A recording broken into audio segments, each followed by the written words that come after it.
Hey, it's Danny with your latest tech update. Microsoft's just revealed it blocked more than 35.7 billion malicious emails last year. That's about 1,000 emails every single second. It also foiled 9.6 billion attempted malware attacks. This is where cyber criminals try to fool you into clicking a link that installs malicious software on your device or network. Plus, it blocked 25.6 billion attempts at getting into accounts by simply guessing the login details. These are called brute force attacks. Microsoft says attackers still use these simple tactics because not enough businesses take their security seriously. So, how can you best protect your business? There are so many protections. The simplest is to introduce multi-factor authentication for all accounts your staff use.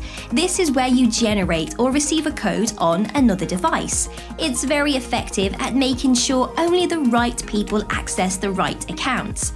Need a hand setting it up? Just get in touch. That's your tech update. More next week.